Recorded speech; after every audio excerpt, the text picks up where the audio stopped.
बिस्मिल्लाहिर्रहमानिर्रहीम। अस्सलाम वालेकुम स्टूडेंट्स। एक मोस्ट अवेटिंग वीडियो जो है वो इस वक्त आपके पास है, जिसमें आप लोग मुझसे हमेशा क्वेश्चन करते हैं कि टीचर इम्पोर्टेंट पेपर जो है वो बता के। देखिए, एक बात हमेशा याद रखिएगा, इम्पोर्टेंट पेपर किसी भी बुक के लिए जब भी बनती है, आपको जैसा कि मालूम है कि 10 इयर्स जो है वो आजकल नहीं लगते बिल्कुल भी, ठीक है।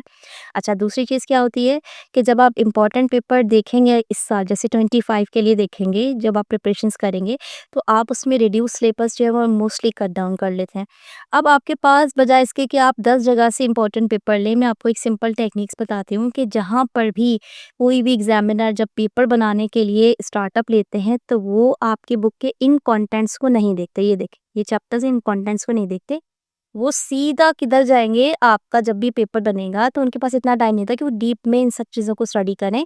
वो सीधा जाते हैं इन एक्सरसाइज़ के क्वेश्चंस पे। ये आपके मल्टीपल चॉइस क्वेश्चंस रेडी हो जाएँगे यहाँ से। इन सब के जो आपके आंसर्स होंगे ना, वो बुक की बैक साइड्स पर होते हैं। आपने जस्ट उनको क्या करना होता है, टैली करके ओके करना होता है। उसके बाद अब आप आ जाओ अपने क्वेश्चन आंसर्स की तरफ। यहाँ से देखिए, आपके शॉर्ट क्वेश्चंस होते हैं, ये आपके लॉन्ग क्वेश्चंस होते हैं, ये आपका न्यूमेरिकल पोर्शन होता है पूरा का पूरा, ठीक है? मैं एक चैप्टर की मिसाल दे रही हूँ आपको। आपने क्या करना है, हर चैप्टर के हिसाब से इन तमाम चीज़ों की तैयारी कर लेनी है। दूसरी जो चीज़ आपने करनी होती है तैयार, वो क्या करनी होती है, ये देखिए गौर से। आपकी बुक में जगह-जगह इस तरीके से ये सेल्फ असेसमेंट होंगे। एक बुक में जितने भी एक-एक चैप्टर के भी जो सेल्फ असेसमेंट है, आपने उसको प्रिपेयर करना होता है। दूसरी चीज़ होती है आपकी बुक में सॉल्व्ड एग्ज़ाम्पल। यहाँ देखिए, गौर से देखिए। इस तरह की सॉल्व्ड एग्ज़ाम्पल्स होती हैं जो जगह-जगह मेंशन होती है, ठीक है? मैं अपनी इंडिविजुअल वीडियोज़ में हर चैप्टर के हिसाब से जितने भी सेल्फ असेसमेंट्स हैं, जो उसके न्यूमेरिकल्स होते हैं, जो शॉर्ट लॉन्ग क्वेश्चन आंसर्स हैं, वो सब कुछ आपको मार्क करवा देती हूँ, ठीक है? अब इम्पॉर्टेंट बात ये होती है कि ज़ाहिर-सी बात है, आपके पास टाइम ड्यूरेशन कम है और आप किस तरीके से क्या करेंगे कि आपके पास कम वक़्त में ज़्यादा से ज़्यादा प्रिपरेशंस हो जाए। अभी अगर मैं किसी भी स्टूडेंट्स को कहूँ कि आप ये 10 चैप्टर जो है उसको उठाकर ये सारी चीज़ें तैयार कर लें, तो वो परेशान हो जाएगा और कहेगा मेरे पास इतना वक़्त नहीं, मुझे और भी सब्जेक्ट्स प्रिपेयर करने हैं, ठीक है? तो यहाँ पे मैं आपको एक टेक्नीक बता रही हूँ, उस टेक्नीक के हिसाब से आप क्या करेंगे, अपने वक़्त को यूटिलाइज़ करके ज़्यादा अच्छा काम कर लेंगे, ठीक है? अच्छा, सबसे पहली चीज़ इधर आ जाइए, देखिए गौर से देखिए इधर। आपको तमाम चैप्टर्स में इस तरीके से यहाँ पे करके टीचिंग पीरियड को छोड़ दीजिएगा, ये आपके काम का नहीं है। यहाँ पे देखिए, यहाँ पे असेसमेंट और वेटेज मेंशन होगा हर चैप्टर के हिसाब से। तो आपने क्या करना है, हर चैप्टर में गौर से देखना है, ये जो वेटेज वाला पोर्शन है ये आपने गौर से देखना है। कहीं पर ये वेटेज 8 का मतलब होता है कि इस चैप्टर से तकरीबन जो क्वेश्चंस बनेंगे वो 8 मार्क्स के होंगे। अब ये 8 मार्क्स में इसमें शॉर्ट भी होगा, इसमें लॉन्ग का भी पोर्शन होगा, इसमें डेफिनेशन भी होंगी, इसके एमसीक्यूज भी होंगे। यानी टोटल इस चैप्टर में से जो नंबर बनेंगे आपके, वो कितने बनेंगे, 8 नंबर बनेंगे। अब इस अकॉर्डिंग्स में आप देखेंगे तो हर चैप्टर में ना आपको अलग-अलग वेटेज मिलेगा। ये देखिए, ये इत्तेफाक से एटॉमिक स्ट्रक्चर दूसरा चैप्टर है आपका। यहाँ पर भी वेटेज 8। 8 का मतलब यहाँ से भी 8 मार्क्स आपको बनेंगे इस चैप्टर में से, ठीक है? तो जब आप इस चैप्टर को तैयार करेंगे तो टोटल 8 नंबर की तैयारी जो है वो आपकी होगी। इसमें से कोई एक असेसमेंट जो सेल्फ असेसमेंट है वो आने का चांस होगा, बाकी 8 मार्क्स होंगे, ठीक है? 8 मार्क्स में असेसमेंट के नंबर भी शामिल होंगे, ज़हन में रखिएगा इसको, ठीक है? अच्छा, इसी तरीके से अब आप दूसरे चैप्टर्स देखें, तो आप कुछ चैप्टर्स में देखेंगे कि जो वेटेज है वो तकरीबन 9th या 10th जा रहा है, ठीक है? तो जहाँ पर भी वेटेज 9th या 10 जा रहा होता है, जैसे कि ये देखें, ये चैप्टर है, चैप्टर नंबर 3 मेरे पास, theories of covalent bonding and shapes of molecules. यहाँ पे वेटेज कितना है, 10। इसका मतलब इस चैप्टर को तैयार करने पे 10 नंबर आपके कंप्लीट हो जाएंगे। इन 10 नंबरों में इसके शॉर्ट, इसके जो है ना, कहना चाहिए कि एमसीक्यूज हो सकते हैं, इसकी डेफिनेशंस हो सकती हैं, ठीक है? और इससे रिलेटेड कोई भी असेसमेंट या न्यूमेरिकल हो सकता है। लेकिन ओवरऑल अगर इस चैप्टर की आपने वो तमाम पार्ट्स कर लिए जो मैंने अभी आपको मार्क कराए थे, कि आपने शॉर्ट करना है, लॉन्ग करना है, इसके न्यूमेरिकल्स करने हैं, सेल्फ असेसमेंट्स करने हैं, ठीक है? और सॉल्व्ड एग्जांपल्स देखनी है, तो आप 10 नंबर तैयार कर लेते हैं, ठीक है? सिमिलरली मैं एक आध चैप्टर आपको और भी शो कर लेती हूँ, उसके बाद मैं आपको एक और टेक्निक बताती हूँ कि किस तरीके से आपने कम वक़्त में अभी जल्दी-जल्दी काम करना है, क्योंकि आपके बोर्ड के पेपर्स जो हैं वो बिल्कुल सर पर हैं, ठीक है? तो आपने बहुत ज़्यादा वक़्त तो बिल्कुल भी नहीं ज़ाया करना और एक्स, वाई, ज़ेड किस्म के 10 तरह के पेपर्स जो हैं, उस पे बिल्कुल भी अपना टाइम और अपनी एनर्जी वेस्ट मत कीजिएगा। यहाँ पर देखिए 11 मार्क्स, ठीक है? तो अब आपने क्या करना है कि आप सबसे पहले तो ये देखिए कि जहाँ पर भी ये वेटेज ज़्यादा आ रहा है, 10 आ रहा है, 11th आ रहा है, 9th आ रहा है, उन चैप्टर्स को आप पहले रेडी कर लीजिए, उसकी तमाम चीज़ें कर लीजिए। तो वहाँ से आपके 10 नंबर, 9 नंबर या इस तरीके से जो मार्क्स हैं वो पक्के हो जाएँगे। एक टेक्नीक तो ये है, ठीक है? कि आपने वेटेज के हिसाब से जो भी चैप्टर्स हैं उनको जल्दी-जल्दी पहले प्रिपेयर कर लेना, उसको प्रायोरिटी पे रखना, उसकी तमाम चीज़ें कर लेना ताकि आपके ये वाले मार्क्स जो है ना वो कन्फर्म हो जाएँ।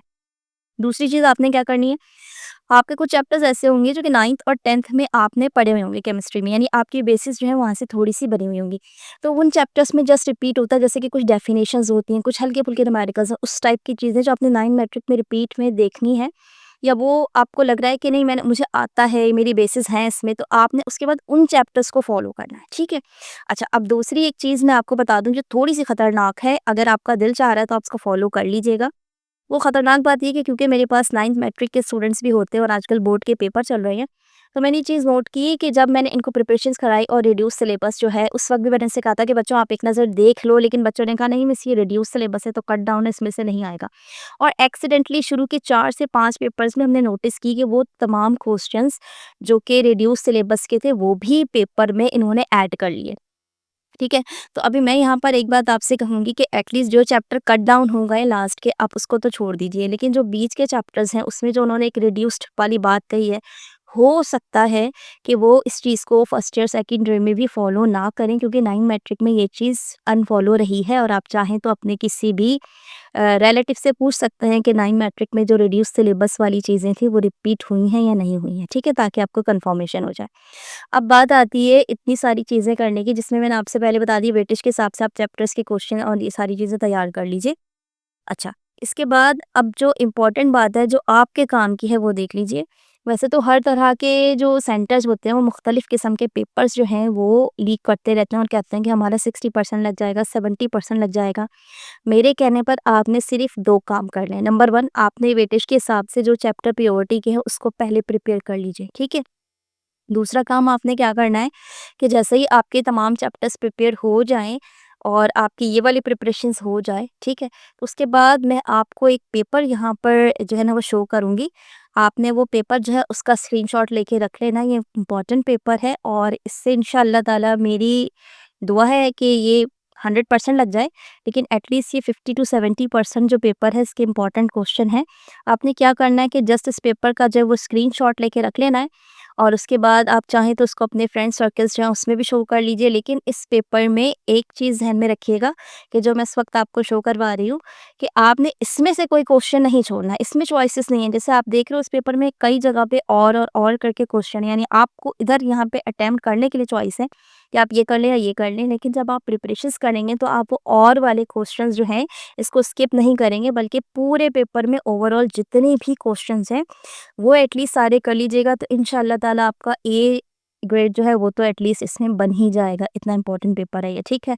और मैं ऐसे ही एक्स वाई जेड कहीं के भी पेपर रिकमेंड नहीं करती। आपको अच्छी तरह पता है जो लोग चैनल पे पुराने हैं कि मैं अपना कोई भी इंपॉर्टेंट पेपर ऐसा ही शो नहीं करती। इस दफ़ा अगर मैं आपको एक इंपॉर्टेंट पेपर शो करवा रही हूँ तो आपको चाहिए कि आप इसकी प्रिपरेशंस कर लें, ठीक है?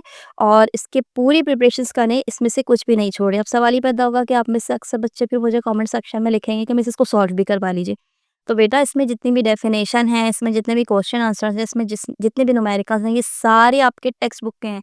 इसमें से कोई एक चीज़ भी आउट नहीं है। अगर आपको लग रहा है ना कि इसमें से कोई एक चीज़ भी आउट है, जो कि कोर्स में नहीं है, आपकी बुक में नहीं है या मैंने अपने चैनल पे कहीं नहीं करवाई, तो आप जस्ट उस पे एक सर्किल करके ना मुझे डीएम कर दीजिएगा, ताकि मैं उसका रिप्लाई कर सकूँ आपको कि ये आपको किस तरीके से मिलेगी। वैल्यूज़ थोड़ी बहुत चेंज होती हैं कहीं पर, लेकिन वैसे ओवरऑल न्यूमेरिकल वही सेम होता है। लास्ट बट नॉट लीस्ट कि अपनी प्रिपरेशंस जो है उसमें अपने आप को कॉन्फिडेंट रखिए, अपना बहुत सारा ख़्याल रखिए, अपनी हेल्थ को फोकस कीजिए और उसके साथ साथ जब भी केमिस्ट्री की, फिज़िक्स की, इस तरह के किसी भी सब्जेक्ट की प्रिपरेशंस कीजिए तो कोशिश करिए कंटिन्यूअसली आपने 3 से 4 घंटे तो बिल्कुल नहीं पढ़ना, मतलब 2 घंटे आपने स्टडी करना है, फिर आपने थोड़ा-सा रिलैक्स करना है, उसके बाद फिर दोबारा 2 घंटे स्टडी करना है। तो उस तरीके से आप ज़्यादा अच्छे तरीके से एब्ज़ॉर्ब करेंगे। कोशिश कीजिए कि जब आप लर्निंग करें तो उसके लिए बेहतर वक़्त होता है। मैं अपने स्टूडेंट एज में हमेशा फ़जर के बाद का जो वक़्त है उसको रिकमेंड करती थी स्टूडेंट्स को, खुद भी वही टाइम में लगती थी अपनी स्टडीज़ के लिए। उसके बाद फिर हम कॉलेज यूनिवर्सिटीज़ जाया करते थे और नो डाउट हमें उस वक़्त सबसे ज़्यादा अच्छे तरीके से याद होता था। बाकी हर स्टूडेंट की अपनी एबिलिटी, वो जिस तरह चाहे, जैसे चाहे याद करे। पेपर जो उसका स्क्रीनशॉट ले लीजिएगा, पसंद आए तो अपने दोस्तों में शेयर कर लीजिएगा। मुझे अपनी दुआ में याद रखिएगा। आपके एग्ज़ाम के लिए best of luck. Take care and अल्लाह हाफ़िज़।